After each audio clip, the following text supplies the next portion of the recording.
It is party time, Mom. Welcome to another episode of the Chad Prather Show, hanging out in the mothership, which is Studio 22. Of course, the puppet master himself, Mark, is at the helm driving this thing. Puppet master, let me tell you something, buddy. When we did our Glenn Beck special, I sent a picture of myself standing there with Glenn Beck holding the marker board of my conspiracy that I had come up with as Glenn Beck. And my mother sent me a message back after looking at the picture, and she said, I don't know what I'm looking at right now. I see Glenn, but what else is going on here? And Candace, I got to tell you, I said, that's me as Beck with Beck solving the world's problems right here. Yes. And so I posted on social media. My mother said, I didn't even recognize my own son. Candace, the queen of the Ethiopians, that's how well we did. Mark, I'm telling you, you keep the microphone there. We got to keep doing that. Oh, yeah. I mean, until Glenn Beck fires us, we got to keep doing that. People need to hear the truth, you know? And then Candace came in there and did. Candace, you did a phenomenal job on the edit of putting that thing together for social media, and I'm excited about it.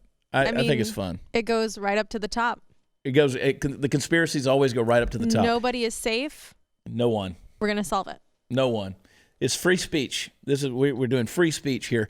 But I want to bring in like Trigger DeBose. I want to bring in the Reverend Swindle. I want to bring in Beverly Wall and Tad Papafopoulos to come in, and they can all do chalkboard talks. Be fun. Sounds good.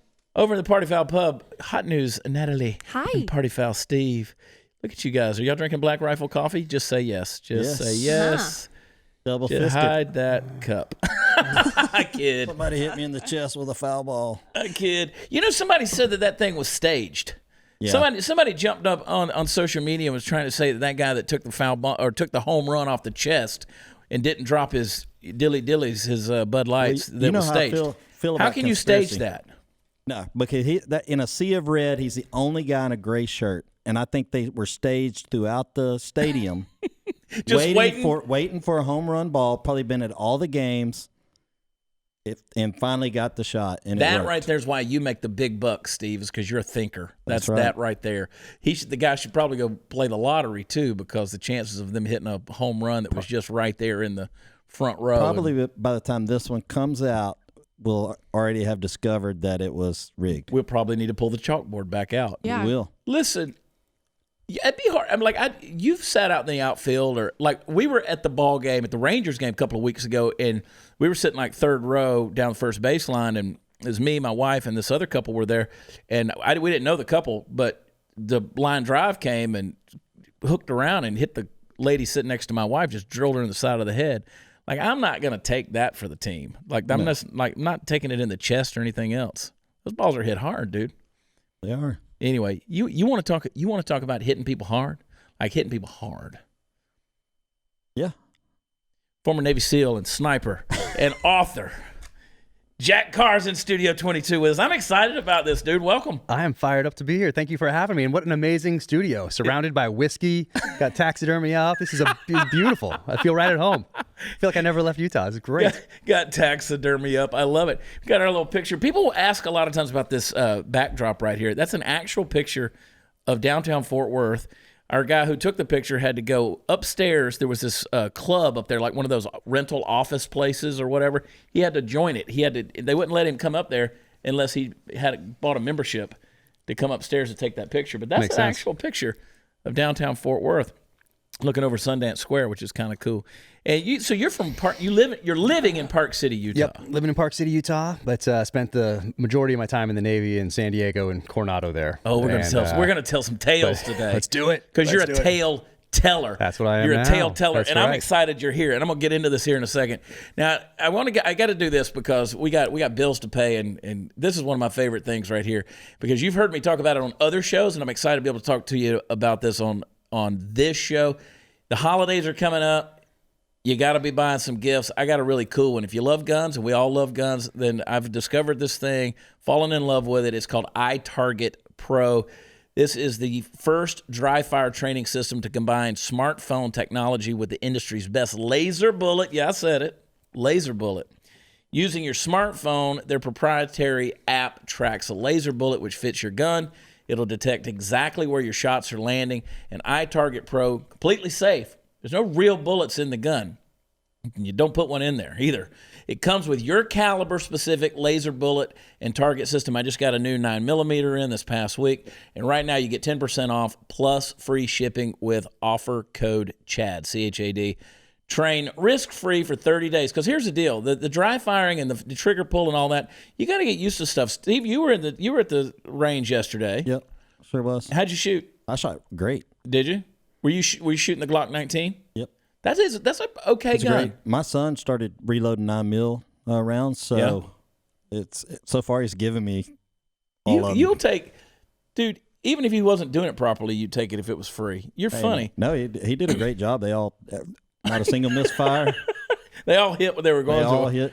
I'm telling you, 30 days. If you don't like it, if you're not completely satisfied, send the iTarget Pro back. But before you do, go to the range. You're going to experience the difference. It's going to make you more accurate. You're going to try fire training. It's going to help you get muscle memory, help with target reaction speed, sight alignment, trigger function, and more. Plus, you'll save a lot of money on ammo. You don't have to go out and get a kid to reload your stuff like Steve did. So go to itargetpro.com. That's the letter I, targetpro.com. Offer code CHAD. Go there. Get it. Jack Carr, you've shot a lot of guns. One or two. You're a sniper. Yeah, right after the show, I'm going to get this target thing you're talking about here. Exactly. Get my laser bullets going. Get your laser Absolutely. bullets. Let's get it on. You and I were in the makeup room, hair and makeup room in here, and you said, "Yeah, you got my makeup on." I said, "Well, of course you're a sniper. You're used to putting on the grease." That's right. A little different. Different application. You got to adapt.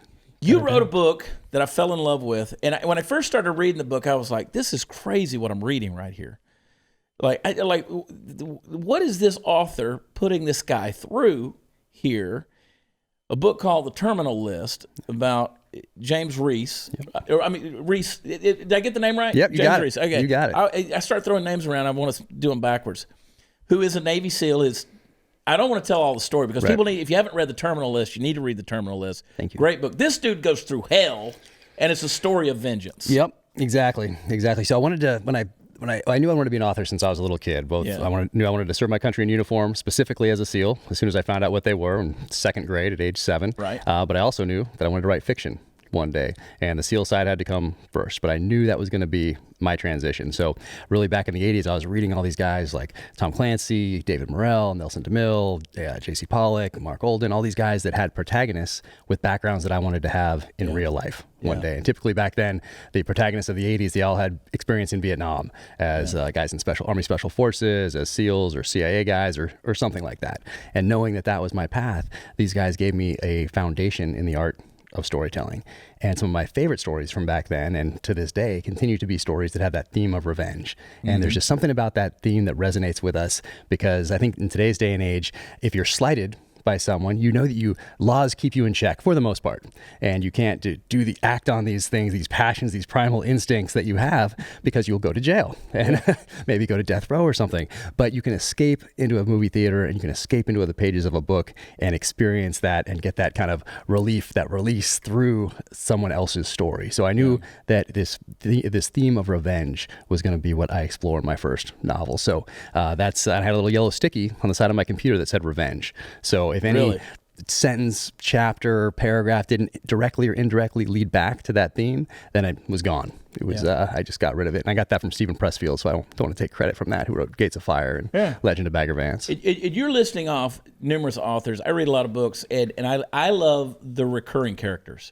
If it's Brad Thor, I love the Scott Harvath character. I've read pretty much everything Nelson DeMille's done. I love his smartassery that he writes into every character. All of his protagonists kind of have that witty repertoire, so to speak, and the comebacks. And I'm reading this book, The Terminal List. It's been a little while since I've read the book, and I'm like, I'm ready. I want to see where this guy goes, because when you leave it hanging at the end, it's like, this guy's he's a good guy who's done some bad things or some crazy things, and he's not one of those pat on the back heroes at the end.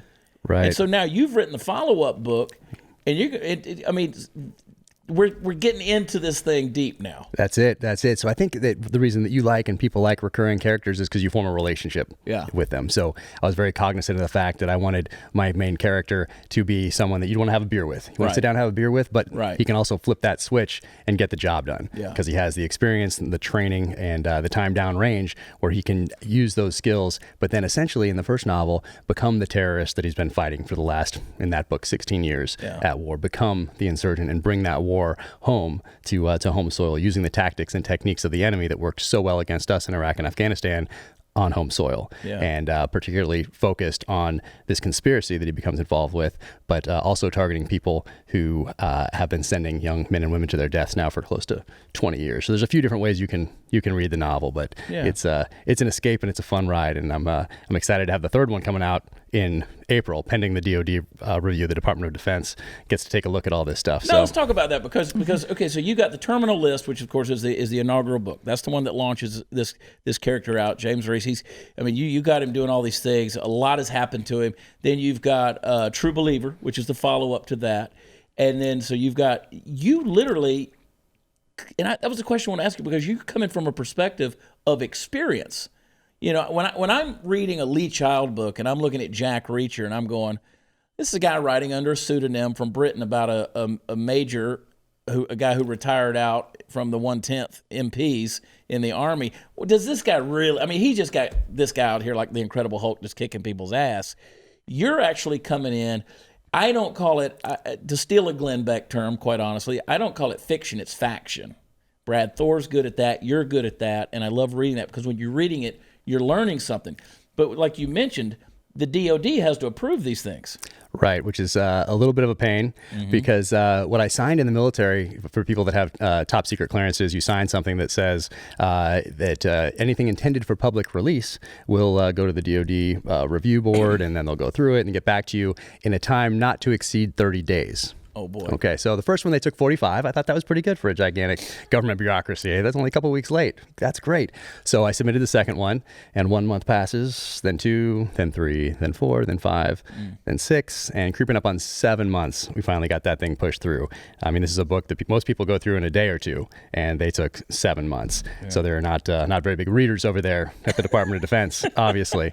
So, a suggestion to them would be to, hey, put some people that like to read into those positions that are reading these novels for review and approval. So, and that's a big thing these days because you have more and more folks who are coming out of the military telling not only their experiences in nonfiction form, but fiction writers that are coming out and kind of hovering around the truth. Yeah, so this for mine in particular, say not the truth, but the life experiences of their experience. Right. So what I did, and I didn't intend this as I started, but as soon as I put my hands on that keyboard, it became very evident that this was going to make the book special. In that I tapped into the experiences and the emotions behind those experiences downrange, and took those and applied them to a completely fictional narrative. So when someone's reading this book and they say, wow, these emotions seem very real, it's because the emotions are real. The story is completely made up, but the emotions that the protagonist feels are real things that I felt somewhere in Iraq, Afghanistan, or somewhere along the line in my 20 years in uniform.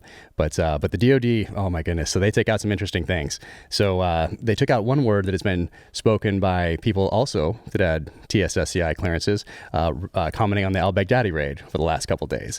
And they're talking about an actual mission and an actual force that went in to do it. Yet in my novel of complete fiction, they blacked that stuff out. So, really, but it's pretty interesting. Another thing they took out in the second one was a location, and this was a location I'd never been to in uniform, and I'd been there before I went in the military, so I could describe the mountains and the architecture and the marketplace and the people, and I loved the country, and it made sense geographically for the character to go there. And they took out all references to the country, to the architecture, to the mountains, anything that could give away what the country was, but they forgot the capital city. So they left the capital city of this country in the novel, so I took that out for them, knowing their intent.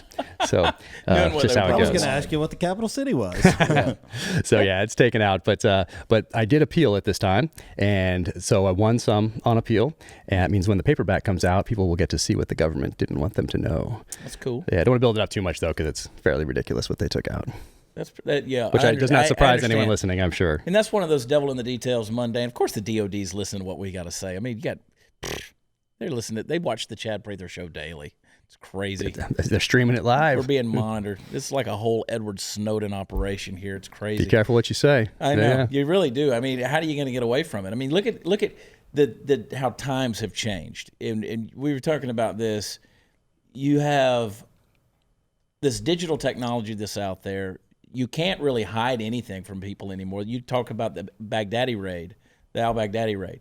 Now they're showing, they're leveling that compound, showing video of that thing, turning it into a parking lot, throwing around a lot of terminology. Do you feel like maybe it's a difference now, speaking of change, between, say, the Obama administration, 8 years of that, and even the George W. Bush administration, where maybe things were the cards were held a little bit closer to the chest? These days under Trump, it kind of feels like it's like, screw it. Let's just throw it all out there. We're going to burn you down anyway. Right, Do you think there's a change in that? Well, at least the attitude? Yeah, a little bit. I mean, I've heard that the president wanted to declassify some of those things, or wanted to start the review process of the videos and some other things that they could then put out there and show the country what the soldiers had done, what this joint unit had done to go in there and take care of business. So just times are changing, things are evolving, we're more connected, and so all that's just natural that comes into play in the not only just national discourse, but through these missions and through politicians wanting to share more because we're so used to it. Now we have a whole generation that is used to oversharing, which is like when I came in to the military, there was no Facebook, there was none of that stuff yet, and then it showed up kind of later on, but you didn't have one. You certainly didn't have an account because of the security implications. Well, now it's different. Now it's odd if you don't have one of those things when you come into the military, and now you have someone coming in who spent almost their entire lives oversharing on social media. So now they don't understand why they can't share what they've been doing for the last 18, 19, 20 years, whatever age they are when they come in. And maybe they're sharing things that might have some sort of a detrimental effect to national security just because they're used to it. It's just normal for them. We have a guy, in the Navy who takes a picture in a naval submarine and winds up in jail. You got Eddie Gallagher who, and I won't get into that fiasco of everything that went on, but all of a sudden these pictures are out there. We're traveling with a camera with us, a high-tech, high-end camera, high-resolution camera and video camera in these telephones. And it's hard to, because again, you're coming in, it's a generation that's always known that. Yep. And you're going to talk about going into special missions and black ops and these things. I'd kind of rather not be identifiable. Sure, yeah, it's an interesting problem set that I'll be exploring in future novels, in that you apply that facial recognition technology to all the photos that are out there, open source. They can be grabbed through certain algorithms, and now all of a sudden you're crossing a border under a different name if you're working for an intelligence service, and now your facial recognition isn't matching up to your passport and your backstory. Well, how do intelligence agencies deal with that? So those will be some things that I explore in future novels.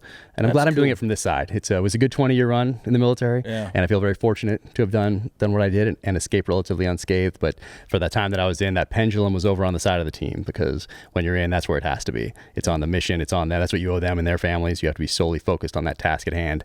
And now the pendulum swung back, and it's time to take care of the family a little bit, because they've put up a lot over the last 20 years, and now it's time to move on to this next chapter. And lucky to be doing this, something I love. And I wish you nothing but the best success. Thank you. Obviously, thank you for what you've done for the country, but thank you for putting what you're putting out here in terms of these books and telling these stories and putting some flesh on the bone, because we have enough folks in here from the vet community who, a lot of times you realize how many people don't get to tell a story. And when you can take it and wrap it into a character and say, from experiences, because I kind of feel like you had some characters maybe snatched from the headlines.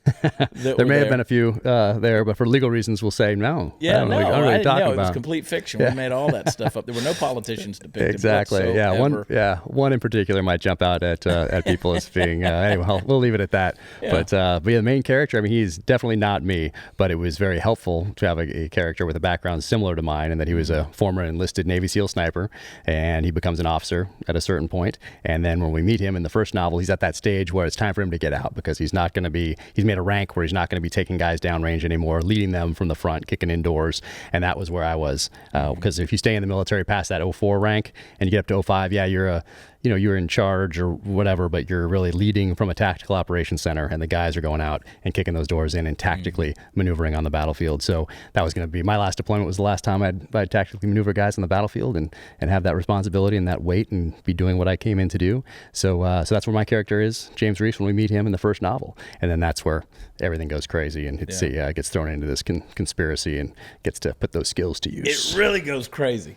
Because we refer to these different authors, and I found your book. And this has to be a year ago. Okay, so I remember you tweeted about it. I loved it, dude. It was awesome. And I'm sitting there, and I'm like, here's this book that it shows up as a recommendation because they see the stuff that I'm reading, right? Oh, those algorithms, they get you. Love the algorithms, yeah, don't they get you? I mean, it's a blessing and a curse, but it shows up, and I'm like, terminal list, Jack Carr. I was like, I like that dude's name. And so I'm reading like just kind of the review of it. I'm like, yeah, this is what I want to read. And I start reading the thing and I'm like, damn, he's beating this dude. Like this guy's going through some stuff. And like he's got no question if anybody ever has the mindset to get vengeance, it's this character. That's it. And so when I started writing, I was like, okay, all these movies, they do the trailers. And they always say in these revenge movies, he had nothing left to lose. Yeah. And I'm always like, well, he always has something. Like he could die. Like he has something to lose. So I thought, he was how like, do you, I'm all for it. Yeah. I was like, well, how do you make him? I know what you did. Yeah. Like how do you make him think that he's already dying? And I got that from studying the Code of the Samurai, Bushido, growing up. And they would go into battle thinking they were already dead because they thought that made them more effective and efficient warriors. Yeah. So I thought, how do you get that and apply it to a modern day warrior coming back from Iraq and Afghanistan and who has this modern day skill set? And I thought, the church hearings in the 70s where through Frank Church of Idaho had these hearings where they uncovered a lot of abuses by the federal government. And some of the things they discovered were that they were using humans as test subjects for mental institutions, people in the military, hospitals, universities, and without their consent. And they put a stop to that. And I thought, well, what if enough time has passed since the mid 70s where someone didn't get that memo and they try to do it again? And so I thought I need this guy to really think that he's dying here. And so that's where the conspiracy came in. So he really has nothing left to lose. And that's, I'm telling you, that's Party where we Foul kicked it Steve, off. this is another one of those episodes that proves your underachievement. Yes. It really does. See, we love to bring in guests that remind Steve of all the things he hasn't achieved in life. It's all of us, not just Steve. But we like to pick I'm working on a Steve. book, though. It's a coloring book, but it's a book. I went from reading Captain Crunch boxes to now I'm up to Mucinex. So, hey, it's progression. Before long, you'll be reading cans of Insure. That's right. It's all about evolution. But I got to hand it to Steve. He read Echo and Ramadi with Scott Husing, and you're getting the books without pictures. Yeah, it's good, man. But I want you to start studying this whole Bushido thing so we can really know how to kick ass. All right. Right? You gotta go. I want you walking into my live shows thinking you're already dead. That's the way I want it to happen. That's usually the way Jack, I go I'm telling into a you, bar. it's got to go down.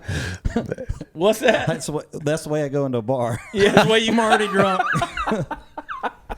That's the best way to do it. That's true. That's true. We were in a bar, Jack. We were in a bar this past week in, where were we? Iowa? No, we were in. Where were we? Indiana. We were in Indiana, and it was one of these bedroom communities outside of Indianapolis, right? And we just go into this dive bar, which probably used to be a house. I don't know if we should go in here. I'm like, come on, let's go. I said, let's go. Steve's like, we're fine. And you know how in the Midwest they have a lot of these places, and it used to be a house. Like here's the neighborhood, the row of houses, and then boom, now they turn this one into a bar. And Cleveland's got it like that, Dubuque, Des Moines, places like that. We're in Indiana, outside of Indiana, Wabash. And we go in this place because it was the only thing that was left open. In a bar, everybody was packing. Everybody had guns. I mean, open carry, everybody. And so it got to a point where they're just laying them on the bar. Steve's got pictures of himself taking, pictures of everybody's guns that are laid out there. And I was like, hey, welcome I never to felt Wabash. safer. Nice. It was like... Nobody got mad at anyone. Everyone we had was a blast. Nice. Keeps everybody polite. There was a dude in a kilt. You just got a friend request on Facebook from the dude in the kilt. Yeah. It's awesome. I'm friends with about half the people in that bar now. That's who I want on my side. I want those That's guys. See, on that's my why side. that's why you're not an underachiever. You know how to network, my friend. right. You know how to network with people who can get things done. And now you know Jack Carr. You got the guy in the kilt. You're good. Hey, nobody messes with a guy in a kilt in a bar. No, because he's not wearing underwear. And so you know, because if he's wearing underwear, he's wearing a dress. That's the law of the kilt, right? So listen, that you want to talk about some Bushido stuff. This guy walks into the bar wearing a kilt. He knew he was in there ride or die. That's next level. That right really there. is, because like you get in a fight, you know you're going to be exposing some things. That's why I got to respect those folks, man. Wear the kilts. Anyway, I love it, dude, because the stuff that you've done is you. I mean, you have obviously read a lot. We referenced Scott Husing. I mean, Husing said, "I read a book when I wrote one." Wow. I finally read one when I wrote it. And then you have those guys, but then you have guys like yourself, well read. You kind of knew where you were going into that. Yep. Is it a passion to you, or is it a mission to you? Is it all of the above? Do you love doing it? Yeah, so it's a calling. Much like the military was a calling, so is writing. And I knew those both of them from a very early age. But there's a reason they call it the profession of arms and not the career of arms. Right. It's a profession. And that's the same way I look at writing. It's a profession. And so those guys I mentioned earlier, there was that foundation in storytelling right there. And in 1988, so I think I'm a freshman in high school or something, my mom was a librarian, so all our lives were surrounded by books. But she introduced me to a book called Hero with a Thousand Faces. And in that book, it talks about how mythologies across culture really have these similarities. And there's this hero's journey that has certain aspects to it that cultures that have never met each other before in person had the same hero's journey. So that was in my mind at the forefront as I started writing. You have to have a reluctant hero who goes on a journey. Usually they meet a mentor along the way that gives them some information. They're tested through some sort of a crucible, and then they emerge transformed on the other side, and typically bring that back from where they came. So that's kind of the story that resonates with us. That's a Batman high level Star stuff Wars. right That's there. Star Wars, exactly. There's a lot of that. There's a giant to slay. There's a demon to conquer. Exactly. So I thought, how do you do that with a singular novel that's going to be part of a series? So how do you have an overarching journey and also have these ones that also follow at that similar type of path individually? But so that was my foundation. And then as I got older, I started studying because I knew where I was going to go, and I started studying terrorism, warfare, insurgencies, because I wanted to make myself the best operator I possibly could. So I had time to do that growing up. And when I got to the SEAL teams, I continued to do that, both reading the fiction, and the nonfiction. And of course, when September 11th happened, then it got real, and things changed, the model shifted, and I continued to study, but also now to evolve almost real time on the battlefield. So that reading that I did growing up, then studying warfare, terrorism, insurgencies, and then having that experience on the battlefield kind of all came together at the right time and place to start writing these novels as I was leaving the military. And that wasn't by design. That was just the path that I wanted to follow. And I didn't think about writing. I was just focused on the task at hand. And but those last couple of years that I was in, when I wasn't responsible for taking guys downrange anymore, and I was working at the Naval Special Warfare Center, BUDS, and putting guys through training now, and which is interesting because now you're on the other side of it, and you're seeing these guys that probably had that same dream that you had go up there to ring that bell 3 times, put their helmet down, and quit. And it's just heartbreaking to see that happen. I was right outside my office there, but it was during that time when I took a breath, looked at my family, and said, okay, it's time to transition out of this.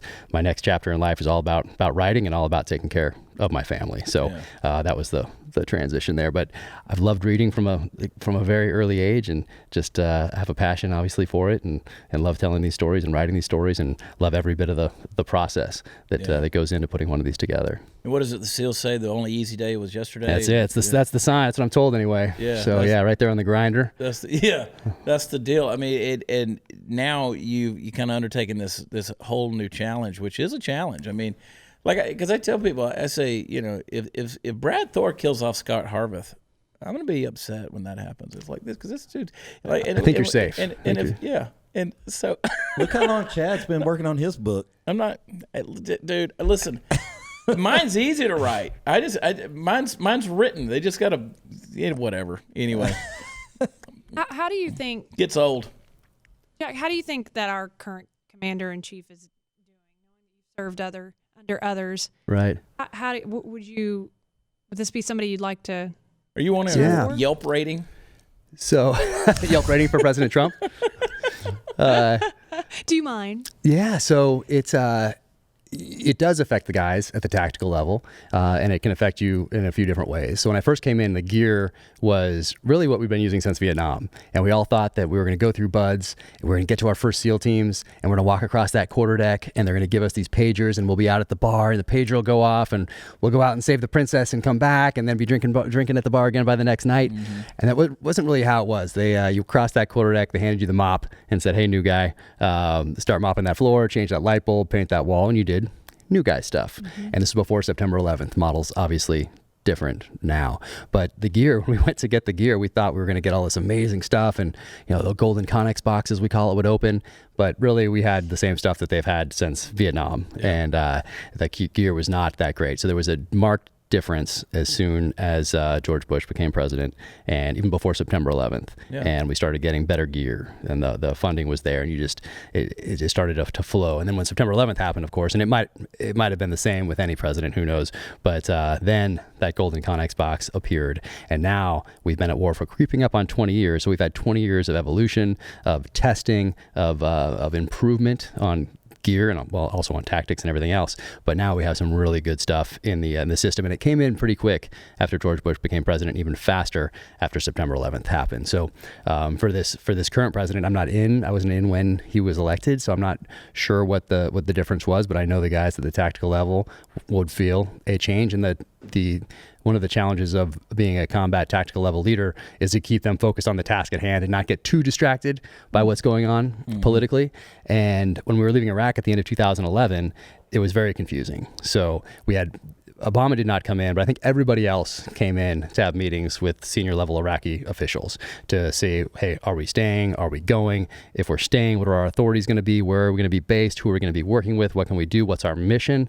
And so there's a lot of confusion. And the guys are seeing that because you're so connected. So you're getting phone calls from home, you're on the internet, you're reading news stories, and you're getting all this conflicting information. So the job of a leader there is, hey, that's stuff we can't control.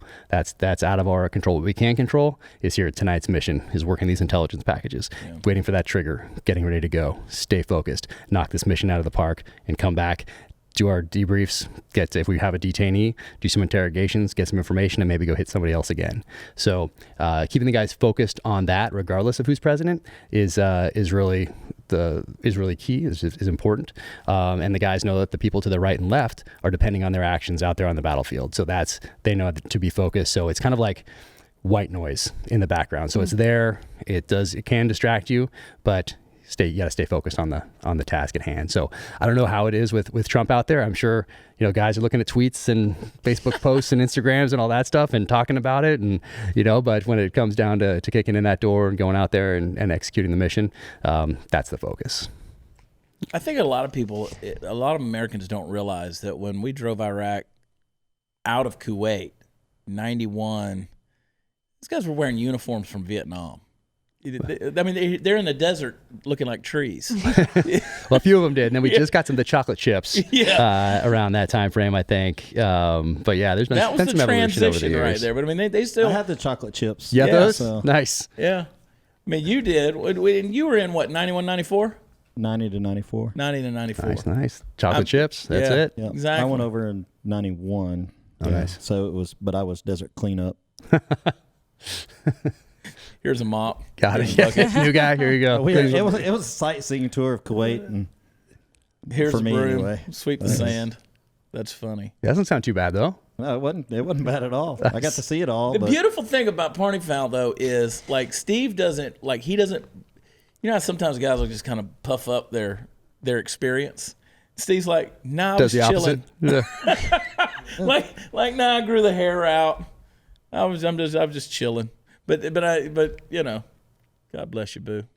You got I spent more time on a ship than most people in the Navy. Well, you have. I'm sure. In a 4 years. What, 31 countries under your belt? So 20 years, and I have 9 days of sea time. Yeah, I probably got 18 months, maybe a little bit more than that of sea time on LHAs. I tell you what, you've gotten a lot of credit. You've gotten a lot of praise. Brad Thor, of course, we mentioned the Today Show. Chris Pratt, everybody loves Chris Pratt, and of course Chuck Norris. Chuck Norris says you got to read it. You got to read it, and that's the bottom line. if Chuck Norris says you got to read this book, Truth. and you got to go host the season 2 premiere event for the CBS hit show SEAL Team. I got a friend that's actually on that show. Oh, nice. And, Nice. Yeah, they're great guys. Everybody cool on that show, show, man.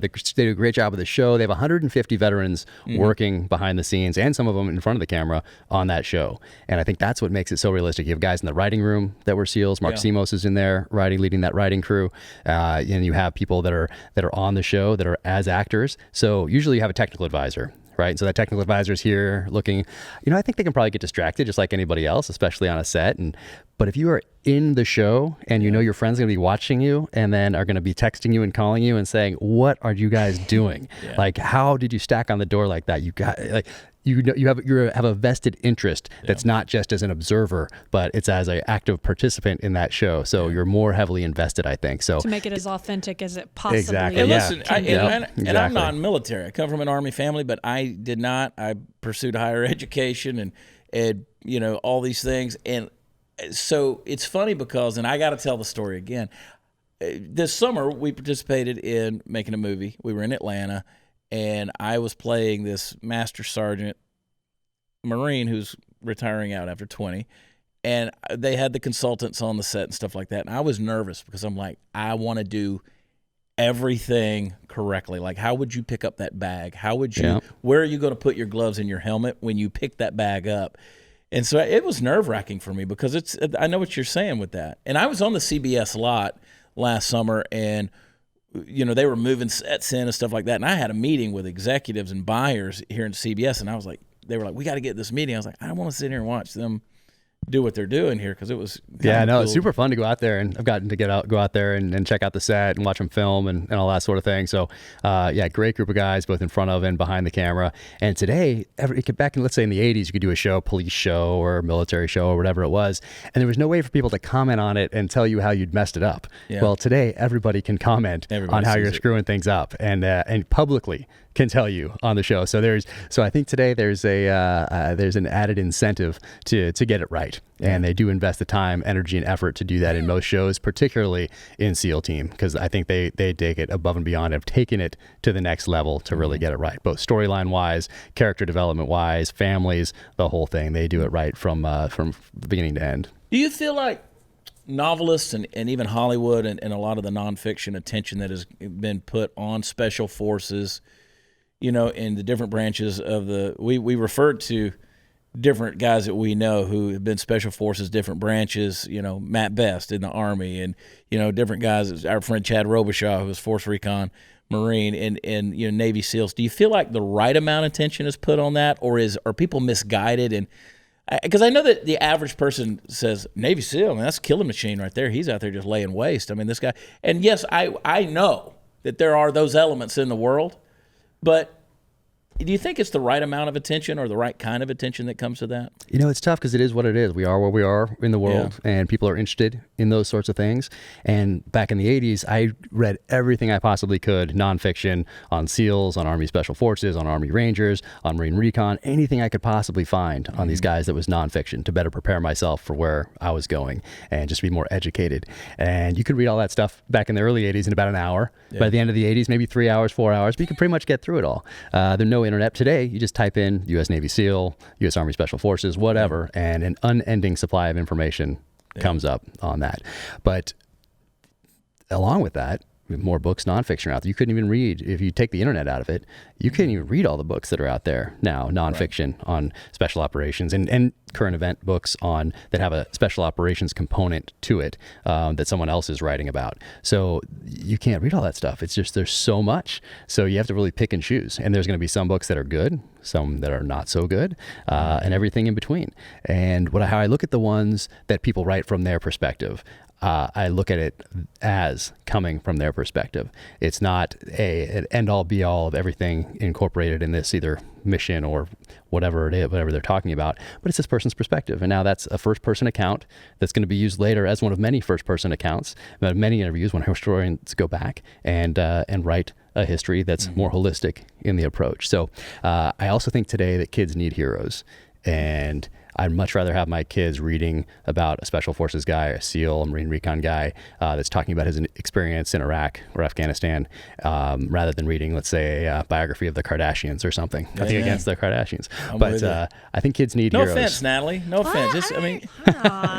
I don't know my latest hairstyle, but what else? So I think they're beneficial. So you get to that kid in 5th grade, 6th grade, 7th grade, 8th grade, 9th grade that's looking for some guidance. Maybe they don't have it at home. Maybe they do and they're just supplementing it. But to be able to choose from a bunch of books out there that have reviews on them now that you can do a little research on to find out, hey, this one really speaks to me for some reason. Yeah. Like this guy grew up in Alaska. I always loved Alaska. Or so I'm going to go with this one. I'm going to read this one first. Or this one over here is about a Marine guy. I have someone in my family. I think my parents told me that I had a Marine that was in World War II somewhere. I'm going to go with this one. I'm going to read this. So gets kids reading, gets them involved, and maybe sets them on a path and sets their future course. Yeah. So I think that we tend to concentrate, especially in the military, on the negative effects that these novels have, but really there are a lot of positives to them as well. And that's the thing. For me, it gets addictive. I get caught up in the characters. I get caught up in the story, and I'm ready to get the next one. So I never stop. And I'm always to the next. And I have not read True Believer yet, which is the number 2 on this. I've read Terminal List. Yeah. And you talk about picking and choosing and all the stuff that's out there, because there is a lot of stuff. I'm telling you, get the Terminal List. Get into it, because then you're going to be addicted and you're going to be ready to go to the next one. Thank you. And the 3rd book's coming out. You hope. Yeah, we hope the DoD can speed up their reading. Maybe I should send them an audiobook. I was going to say you should send book on tape. I know. Yeah. Unfortunately, we can't get to that stage until they do the review, but that might help. That might help get them there. But yeah, this 3rd one is one that I've wanted to write since the 6th grade. So 6th grade, we read The Most Dangerous Game by Richard Connell, which is a short story written in 1924. And I knew that one day I would write a novel that used that as the inspiration.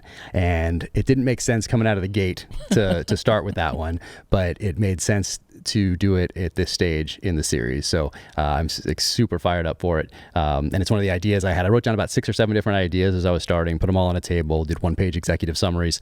And then I chose the one that I thought was going to be the hardest hitting, the most impactful, the most visceral right out of the gate. And that was the Terminal List, with the theme of revenge. And with True Believer, that theme was redemption. And I talk about it in terms of violent redemption, someone needing to learn how to live again, finding that next mission in life, that next purpose in life, because a lot of veterans have a hard time with that.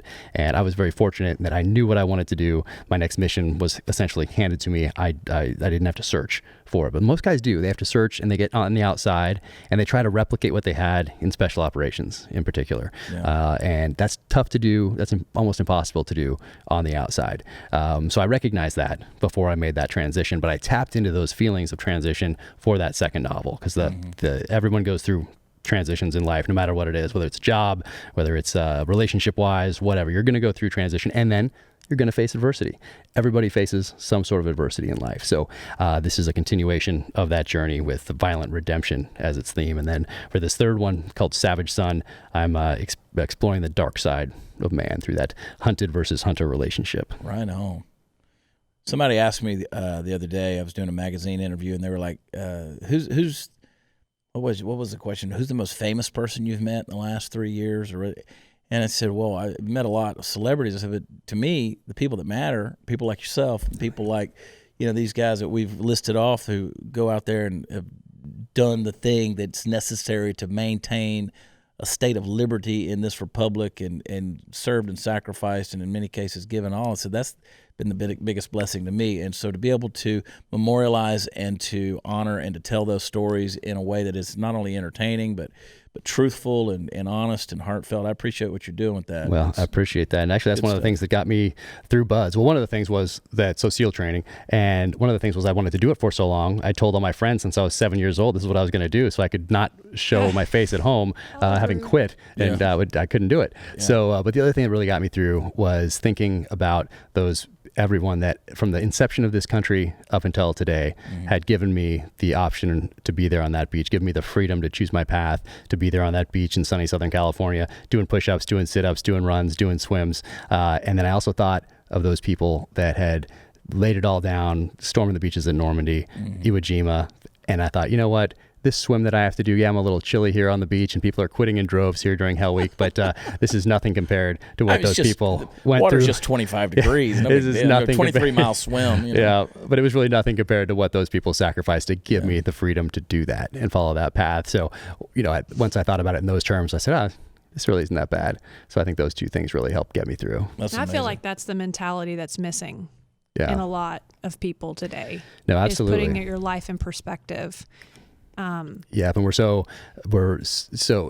it's easy for us today to give up some of these freedoms, or to even fight to give up some of these freedoms in many cases today that people died, they pledged their lives, their sacred honor for, from the inception of this country to today, to give us those. And so that's what I expect people to do, or I'd hope people do, is not make decisions based on, 220 characters in a tweet, and just make their decision based off that, but to study their history, to think about it, and then to put things in perspective and make an informed decision rather than just retweeting something or you need to put a little more time into something than the 220 characters allowed in a tweet, especially when you're giving up a right that people died to give you. Well said. So, and kind of on par with that, each and every night when we're very fortunate to live in this little ski town in Utah now, raising our kids up there. But when that sun sets in Park City, there's not a day that I don't think of where it's coming up in the world. Yeah. And it's coming up in places like Iraq and Afghanistan, which means that men and women are out there returning to base, having just hit a target. Maybe they're bringing a detainee back, and they're coming back to base in helicopters and Toyota Hiluxes and Humvees with indigenous forces maybe, and they're turning that person over, their detainee over, to get interrogated, and they're topping off their magazines and their weapons. They're putting new batteries in their night vision, in their IR lasers, in their flashlights, and they're getting ready to go out and do it all again, either that night or the next night, so that we can be here enjoying these freedoms that we have. So it's not a day that goes by that I don't think about that. I love it. Jack Carr, everybody. Not only is he handsome, he's a smart man. He's a smart man. I love it, dude. Well, thank you so much for having me on. It's awesome to be here. Go get the books, and then pray that the DOD hurries up and gets the thing done so we can get the third one out, Savage Son. Listen, go get it. True Believer is the book that's out right now. Of course, you got to get caught up on the story. If you haven't read it already, you have got to get Terminal List. Amazing stuff. Thanks for coming on, man. Thank you for having me. Let's do it again soon. Let's do it. Keep Have some writing whiskey. books, and I guarantee you we will. All right, I'm in. No question about it. Hot news, Natalie, Party Foul, Steve, Candice, the queen of the Ethiopians. We have names around here, Jack. I like We're it. not just Handles. crazy, we're crazy. I love it. And the Puppet Master, Mark, driving this thing. Puppet Master, you're hardcore. Thank you. I love it. Your website, is it jackcar.com? It's officialjackcar.com. Official Jack Carr. Yep. And that's So 2 R's on the car, by the way. that's it. And if people want a little more info on the weapons, things that I used overseas, there's blog posts on that, and try to update that fairly regularly. There are a couple of surprises coming in November, December on there, so stay tuned. And then on the social channels, as they say, I am Jack Carr USA, and I am fairly active on Instagram and Twitter. And the Facebook, I think, just reposts because 3 was too much. I had to choose. So Instagram and Twitter are the two. Yeah, Jack Carr USA. But there is a Facebook one, but that just reposts. So if I don't get back to you on Facebook, then that's why. So, but I try to get back to everybody on Instagram and Twitter. And if I missed you, it just means that I didn't see it, or I don't understand how things are popping up and disappearing on those platforms. But it's a way for me to say thank you to everybody, because I really appreciate everyone's support, and that these books are resonating with people. So I love it. Get the books. I'm telling you, you'll have a blast. You will have a blast. Jack Carr, thanks for coming on, buddy. Thanks for having me. Hey, you can also find me at watchchad.com. Find me out on tour. We're having a good time. And what are you talking about? Hot news. We're looking at his diver card picture. It's a throwback we went Thursday to his today. Instagram and we started following you. Oh Thank my gosh, you. follow back. I'm already following you. Oh, look at that. Thank you. You're awesome. It's like you're a stalker and didn't know it. That was 1997. They gave us these dive cards back then. I never had to show it anywhere the rest of the time in the military, so I don't know why they gave it to us. It's kind of like just a little memento now. But that's the dive card from second phase in Buds. Nice. So I haven't changed a bit, have I? Shave the beard. I've known some guys who have gone through, and I know some guys who have rung the bell, and I'm telling you, what you said earlier is, and some guys, it was kind of out of their control. I mean, they got sick, and it was just one of those things. And, that happens. It happened. Anyway. That happened at me at Chow Hall once. I'm kind of makes me hungry. I want McDonald's now. You know, I don't want to go swimming. I don't want to do anything that exerts anything in my Wise man. body. No, Yeah, so. too smart for that. Anyway, hey, go to where podcasts are offered. Leave us a review. We only accept 5-star reviews because that's what we're worth and that's all we do. And you can leave us a pretty good, talk to us a little bit. Send us some messages. Send all hate mail to steve@watchchad.com. It all goes to the Party Foul. And go to Party Foul Nation. Check out all the stuff Steve's got going on. It's fun. You need to join the nation. And, of course, you can check out Steve every Friday on the Matt Locke Show with Beer for Brunch. Yes. You guys just sit Sounds around delicious. getting drunk and We sit talking, around and don't drink you? beer. It's great. Yeah. All right, we're out of here from Studio 22. I love y'all. God bless. We'll talk to you next time. Bye.